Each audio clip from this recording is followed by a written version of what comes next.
JSSC के द्वारा, सरकार के द्वारा सताए गए हैं, क्योंकि बिना सरकार की मिलीभगत के और बिना जेएसएससी की मिलीभगत के ये सीट नहीं बेचा जा सकता है।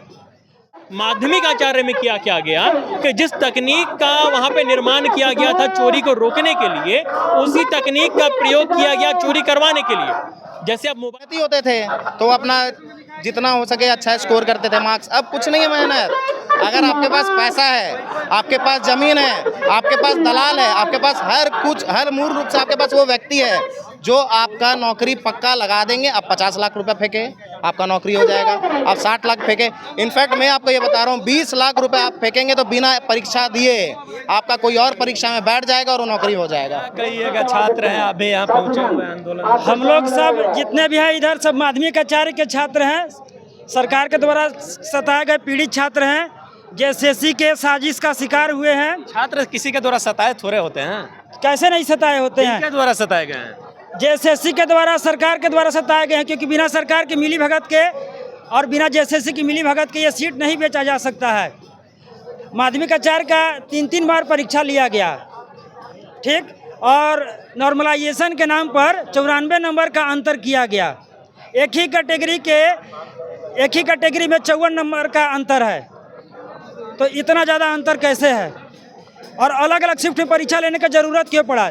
जब जेपीएससी जैसा परीक्षा को, जेएसएससी सीजीएल जैसा परीक्षा को जब अलग अलग जिला में लिया जा सकता है तो रांची को एक ही बार में क्यों लिया गया? पहली बात।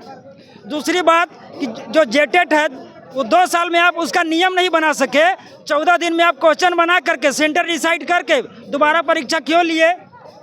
तीसरी बात कि जब आप हम लोग से एफिडेविट लिए थे कि जांच करेंगे, तो बिना जांच किए दोबारा परीक्षा क्यों लिए? छात्रों को मानसिक रूप से प्रताड़ित करके और दोबारा से तुरंत परीक्षा लेने का कोशिश किया। इसका मतलब है कि आप साजिश किए हैं। और दूसरी बात कि जनरल से जितने भी बच्चे हैं वो सारे यूपी और बिहार और हरियाणा के बच्चे हैं। इससे साबित होता है, क्योंकि उन लोग के पास पैसा बहुत ज़्यादा रहता है, उन लोग ज़मीन तुरंत 1 कट्ठा बेच करके दे देता है। हम लोग गरीब छात्र हैं, हम लोग उतना नहीं दे सकते हैं, इसीलिए बाहर के लोगों को नौकरी दिया गया है। इसका जांच होना चाहिए। और पांचवी बात ये है, आरोप लगा रहे हैं कि पैसे पे नौकरी बेचा गया है। क्या आरोप कैसे लगा सकते हैं किसी भी व्यक्ति पे, किसी भी या सिस्टम पे कि पैसा देकर नौकरी लिया गया? देखिए अभी जेएसएससी का अभी ताज़ा सबसे ज़्यादा है कि हजारीबाग में एक बड़का गांव जगह है, वहाँ एक्साइज पुलिस का एडमिट कार्ड ये सब मिला हुआ है, 6 करोड़ रुपया का चेक मिला हुआ है, ज़मीन का कागज़ मिला हुआ है, सबका एडमिट कार्ड ये सब मिला हुआ है। तो इससे मालूम होता है कि जेएसएससी भ्रष्ट है। ये जो मामला है तो मुख्यमंत्री महोदय से आप लोग मिलने का प्रयास नहीं किए? मुख्यमंत्री किसी से मिलते हैं वो अपने आप को अमेरिका का राष्ट्रपति समझ रहे हैं, लेकिन 2029 के चुनाव में यही छात्र उन्हें हराने का काम करेंगे। सब छात्र एकजुट होकर के वोट दिए थे कि अब वह सरकार आएगी, गरीबों की सरकार आएगी, आदिवासियों की सरकार आएगी, लेकिन वो जो है सब बाहरी लोगों को नौकरी दे करके हम लोगों को सताने का प्रयास कर रहा है। और बहुत साजिश के तहत रांची को ही सेंटर बनाया माध्यमिक आचार्य में। बाहर भी तो सेंटर हो सकता था। अलग अलग शिफ्ट परीक्षा क्यों लिया? एक शिफ्ट परीक्षा क्यों नहीं लिया? 94 नंबर का अंतर दीजिएगा तो कैसे होगा सिलेक्शन? किसी का नंबर 197 से कर दे 140, मैंने तो कब तक आप लोग यहाँ आंदोलन कीजिए? हम लोग यह अनिश्चित काल के लिए है। और दूसरी बात है कि हम लोग 10 तारीख को विधानसभा का घेराव करेंगे। अलग अलग जिलों से सभी छात्र लोग आ रहे हैं। अगर बात नहीं मानी जाती है? हाँ, छात्र हैं, क्या कारण है कि आज आपको पढ़ाई लिखाई छोड़कर यहाँ आंदोलन में आना पड़ा और आंदोलन में आने के लिए मजबूर हुए? सबसे बड़ी बात है कि यहाँ पे हम लोग जितने भी लोग हैं सब जेएसएससी और जेपीएससी से जुड़े हुए मुद्दों को सामने रखने के लिए आए हैं। हम लोग मूल रूप से माध्यमिक आचार्य जो परीक्षा हुआ था उस माध्यमिक आचार्य परीक्षा से जुड़ा हुआ मुद्दा को लेकर सामने आए हुए हैं। आज तक आप लोग झारखंड में जितना भी परीक्षा देखे होंगे उन सभी में सबसे अलबेला एग्ज़ाम है माध्यमिक आचार्य, क्योंकि यहाँ पे आप देखें क्या है, एक ट्रेंड चलता है कि एग्ज़ाम से पहले क्वेश्चन को आउट करवा दिया जाता है, उसको लोग पढ़ लेते हैं और अगले दिन जाके परीक्षा दे देते हैं। माध्यमिक आचार्य ऐसा पेपर है कि जहाँ पे क्वेश्चन तो पहले बेचा गया और बार बार हम लोग बोलते हैं कि साक्ष्य क्या है, साक्ष्य क्या है। तो साक्ष्य क्या है, इसका सबसे बड़ा उदाहरण ये है कि उस माध्यमिक आचार्य से पहले होने वाली परीक्षा सीजीएल का जो क्वेश्चन रटवाया गया, इसका साक्ष्य सबके पास है। उसके बाद जो परीक्षा हुआ उसमें धांधली हुआ, इसका साक्ष्य सबसे अच्छा सबके पास है। तो इन दोनों के बीच में जो परीक्षा हुआ ये क्या पाक साफ हुआ होगा? पहला परीक्षा साक्ष्य सबके पास है, तो क्या साक्ष्य आप लोग मुख्यमंत्री महोदय को दिखाने का, बताने का प्रयास नहीं किए? बिल्कुल प्रयास किए हैं, लेकिन एक बात पहले इसमें थोड़ा आपको समझना होगा कैसे यहाँ पे काम हुआ। सबसे पहले क्वेश्चन हटवाया गया है, ठीक, और हम लोग सीबीआई मांग इसलिए कर रहे हैं बार बार क्योंकि 3-4 महीने पहले एक व्यक्ति को अरेस्ट किया गया था, उसका नाम था अतुल वत्स, ठीक। आज तक और कई लोग इस बात को जानते हैं कि उसका साफ साफ इन्वॉल्वमेंट था वहाँ पे क्वेश्चन रटवाने का माध्यमिक आचार्य में, ठीक। आज तक पुलिस के द्वारा, सीबीआई के द्वारा, सीआईडी के द्वारा इस बात को उजागर नहीं किया गया कि उसका जेएसएससी की अन्य परीक्षाओं के साथ भी थोड़ा बहुत संलिप्तता है। पहला बात यह है। दूसरा बात यह है कि नॉर्मली होता क्या है कि जब एग्जाम का क्वेश्चन रटवाया जाता है तो उसमें जो मेधावी छात्र ज़्यादा नंबर ले आते हैं उनका रिजल्ट वहाँ पर हो जाता है, ठीक। कि मान के चलते हम रट के गए थे, हम 90 नंबर लेके आए, कोई दूसरा व्यक्ति हमसे ज़्यादा नंबर ला रहा होगा तो उसका रिजल्ट हो जाएगा। माध्यमिक आचार्य में क्या गया कि जिस तकनीक का वहाँ पे निर्माण किया गया था चोरी को रोकने के लिए, उसी तकनीक का प्रयोग किया गया चोरी करवाने के लिए। जैसे आप मोबाइल में अगर 3-4 बार पासवर्ड डालते हैं तो आपका मोबाइल लॉक हो जाता है, उसी प्रकार से व्यवस्था ऐसे बनाया गया था कि यदि कोई आदमी दोबारा लॉगिन करने का प्रयास करेगा तो लॉक हो जाएगा, ठीक।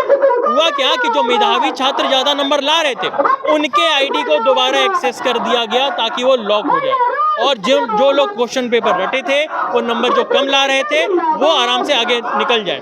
अब इस बात को समझिए कि पॉलिटिकल साइंस जैसा जो विषय है वो बहुत कॉम्प्लेक्स विषय है। आदमी एक दिन के अंदर मॉर्गेंथौ और मोंटेस्क्यू का अंतर नहीं समझ पाता है, तो प्रश्न पत्र यदि मिला भी होगा तो नंबर ज़्यादा नहीं स्कोर कर रहा होगा। लेकिन क्योंकि उन्होंने पैसा लिया था इस कारण से जेएसएससी जो है उनको मेरिट में लाने के लिए बाकी मेधावी छात्रों को पहले वहाँ पे उनके आईडी को बार करते हैं। ये आंदोलन कब तक जारी रहेगी? आंदोलन तब तक जारी रहेगा जब तक जेएसएससी जेपीएससी में मूलभूत स्ट्रक्चरल सुधार नहीं हो, ठीक। ऐसा जो भी मेधावी छात्र झारखंड का है जिसको नौकरी करना चाहिए वो जब तक नौकरी में नहीं आएगा तब तक ये चलेगा। और इस बात को समझिए कि जब शिक्षक का परीक्षा होता है और उसमें धांधली होता है तो केवल आज के वर्तमान छात्रों के साथ धांधली नहीं है कि हम तैयारी कर रहे हैं मेरे साथ धांधली हुआ, केवल मेरे साथ धांधली नहीं है। वो चोर जो पढ़ाने जा रहा है वो भविष्य के छात्रों को क्या पढ़ाएगा। इस बात को समझिए कि वर्तमान छात्र के साथ साथ भविष्य के जो छात्र हैं झारखंड सरकार जेएसएससी जेपीएससी इन सभी के साथ एक साथ धांधली कर रही है, उनके साथ एक साथ धोखा कर रही है। मुख्यमंत्री हेमंत सोरेन जी इनसे क्या मांगे हैं आपकी? मांग उनको पता है कि व्यवस्था में सुधार किया जाए, व्यक्तिगत सुधार किया जाए, और सीजीएल से लेके आज तक जितनी परीक्षाएं हुई हैं उन सभी परीक्षाओं को दोबारा लिया जाए। क्या नाम हुआ आपका? मेरा नाम हुआ अंकित, मुराबादी से। क्या नाम हुआ? प्रियांक। पढ़ाई लिखाई छोड़कर यहाँ आंदोलन में आने के कारण क्या?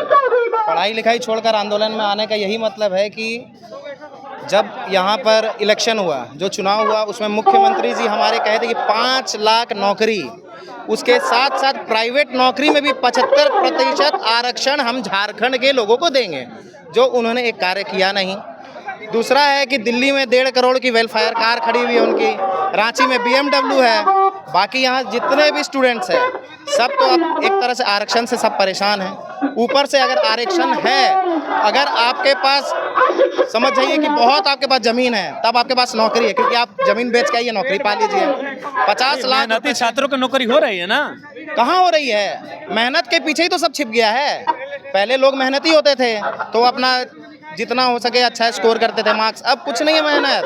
अगर आपके पास पैसा है, आपके पास ज़मीन है, आपके पास दलाल है, आपके पास हर मूल रूप से आपके पास वो व्यक्ति है जो आपका नौकरी पक्का लगा देंगे। आप 50 लाख रुपए फेंके आपका नौकरी हो जाएगा, आप 60 लाख फेंके, इनफैक्ट मैं आपको ये बता रहा हूँ 20 लाख रुपए आप फेंकेंगे तो बिना परीक्षा दिए आपका कोई और परीक्षा में बैठ जाएगा और वो नौकरी हो जाएगा। बड़ा आरोप लगा रहे हैं सरकार और सिस्टम। एकदम लगाएंगे, क्योंकि हम खुद एग्जाम दे के बैठे हैं जिसमें हमारा आज तक कभी नाम ही नहीं आया। कितने साल से तैयारी कर रहे हैं? मेरा 4 साल होने जा रहा है, और मैं बता रहा हूँ कि मेरे से बहुत यहाँ पर सीनियर लोग हैं, मेरे से काफ़ी सीनियर्स लोग हैं यहाँ जिनका क्या है एज लिमिट खत्म हो गया है। एज लिमिट खत्म हो गया, वो चाह रहे हैं कि हमारा जो है एज रिलैक्सेशन हो, और सही में एज रिलैक्सेशन भी होना चाहिए लोगों का।